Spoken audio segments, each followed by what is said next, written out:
Good morning to you. I don't have anything in particular I was going to talk about. I just cutting up some deer meat and thought I'd make a video while I was cutting up some deer meat. Cutting up the backstrap. We're about to take out and head to the family farm for a little while.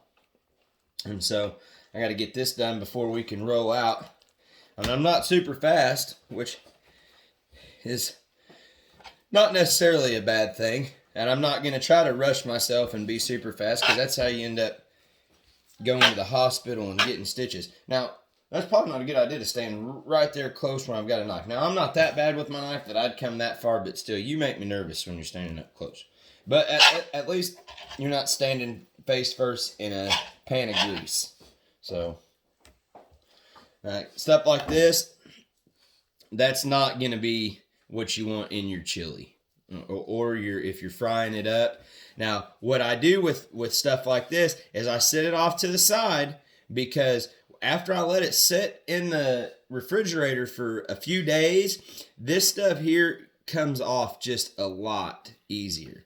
I mean, it came off pretty easy right there just peeling it, but you let it set for a few days and that stuff will really pull off. Now, if you don't get this stuff off of your deer meat, then it's like rubber. It really is. And then little pieces like this, I might give it to my cat or my dog. My little French bulldog here, he just really likes raw deer meat. And my cat, I have one cat that really likes it. And I asked the vet about it, and the vet says, yeah, it's good for people to give their animals, raw red meat. You wouldn't want to do it with like chicken or pork or something like that. Like this is useless to me. I've got what I need. I could probably get a little bit more of this off, but I've got seriously 15 pounds of meat that's like this, but meat. So I'm not going to dilly-dally with that right there too much. And then like this stuff here for jerky, it works. So I just pile that type of stuff up right there, and I'll deal with that in another time. Right now, I just want to get this back strap squared away, and I'm not even going to mess with getting it fully meal prepped.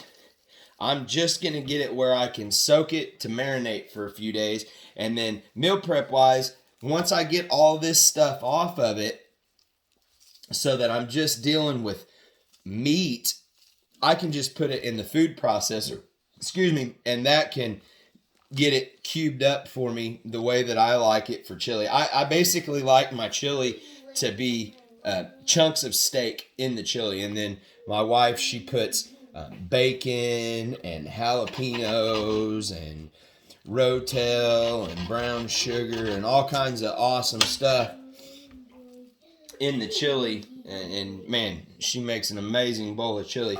She's really good with the flavor and everything like that, which is the reason I'm having her marinate the jerky this time.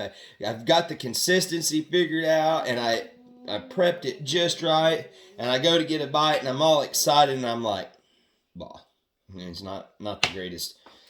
But generally, this is about the only thing that I can cook really well. I've screwed up box macaroni and cheese 3 times as an adult, okay? Like 3 different ways I screwed it up. At least I didn't do it the same way every time, but if you screw up box macaroni and cheese and you're past the age of 18, like you're not a chef, okay? But I'm okay with it. I can deal with it. You can't be everything. You can't have it all, right? But now, when it comes to deer meat like this, I just kind of acquired a knack for how to make it taste the way that you want it to taste, and it comes out fantastic every time, no matter what we do. Sometimes I'll cut it up into cubes, and we'll do chili. Sometimes I'll cut it up into little steaks, and we'll do fried deer meat. Sometimes I'll cut it into little bitty like thin fajita pieces, and I'll put it in a crock pot for a day, and I'll put just canned fruit, garlic, jalapenos, onions, apples, applesauce, barbecue sauce, hot peppers, liquid smoke, soy sauce, Worcester sauce. I just put it all in there until it smells heavy, smells the way that I would like for it to be. And then mix it all up and get it all situated in there, and then just let it slow cook, and it's amazing. But the turnout really goes back to the prep. If you're not getting all the shiny stuff off of the meat and getting it where you're just eating meat, you're going to encounter chewing on rubber at some point in your experience. That's what it's going to be like. Because this stuff right here, I mean, it is tough. And I don't want to ruin it right now because of the way that I'm going to use it to guide my knife. But when I get done with it, I'll show you just how tough this stuff is. And really what it is it's just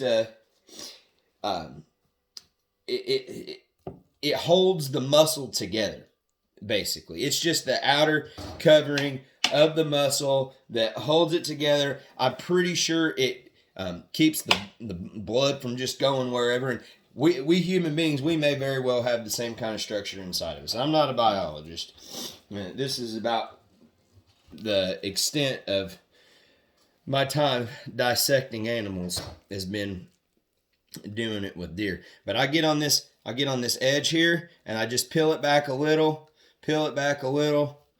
and as I go, cut it right there. The sharper the knife, the better. And you just work this edge, and you get it all pulled out from that edge. And there's people out there that are way faster than me.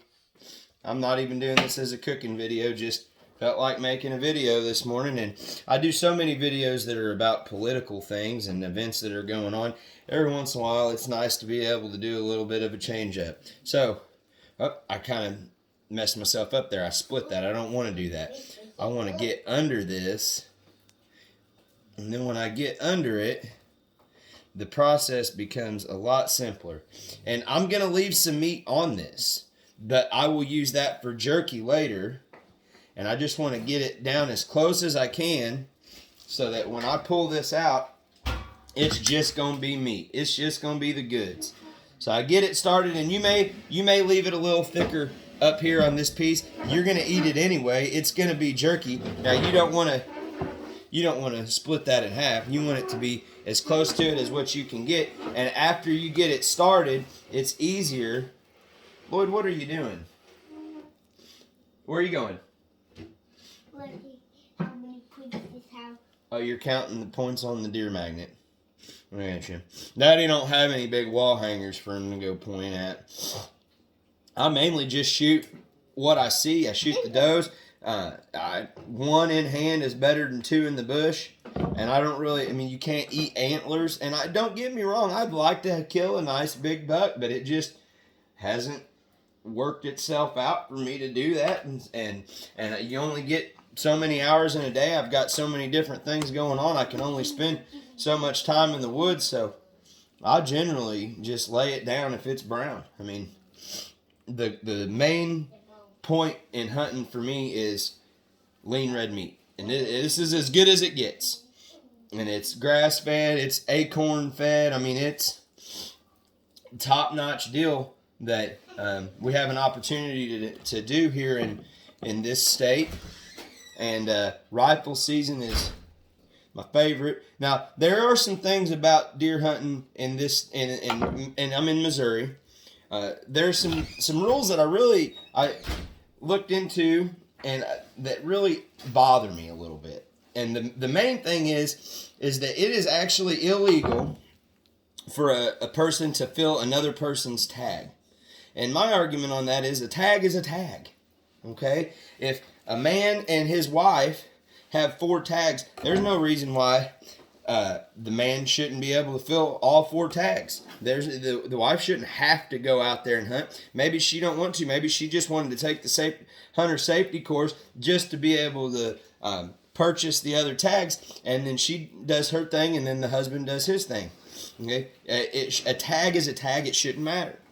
So that's something that I would like to see them amend in the state bylaws. And then the other thing, this year they changed it. Used to, they had made it where if you owned 5 acres of land, you got a landowner tag. Well, I was having a conversation with a conversation with a conservation agent, and he brought it up to me that, man, if you got 5 acres and you get, a few land tags, that's going to really cut down on how many hunting permits that you buy. And the Department of Conservation, they are actually totally funded off of permits and fines. They don't get any kind of funding out of property taxes or anything like that. And so I went from being upset that I didn't get my landowner tags because I only have 8 acres here at my place, to totally understanding where they're coming from, and they've got to have revenue. And a lot of people get mad at the game wardens and stuff like that, but really they're just trying to maintain balance. And there's a reason why we've got such a good setup in our state, and why our management of our wildlife and resources and things like that are the way that they are today. At one point, they had almost hunted whitetails to extinction in Missouri. And so I'm glad that we have conservation department to help hold people accountable. I saw a video the other day, somebody had killed a big old buck, cut his head off, cut his back straps out, and left him just laying there. Didn't gut him, didn't get hams, nothing. That stuff drives me crazy. And that's why we've got to have conservation agents that are out there. If everybody was just responsible and they didn't take more than they needed and they just handled their business, then we wouldn't even have a need for that. But I mean, the world is the way that it is. So anyway, I got this worked down where I can just cut. That's just pretty much meat at this point. And now is where I start cutting it up. And like I said, I'm going to cube this in the food processor. So I'm just going to cut a few to kind of give you an idea of what I would cut it like if I was going to do like fried deer meat and whatnot. I'd just cut it pretty thin. So say like quarter to half inch right there. Just straight down. And bam, it just gives you this beautiful meaty medallion. And then you get it to this part, and I just throw it over here in a bowl. And then I've got this really handy meat tenderizer.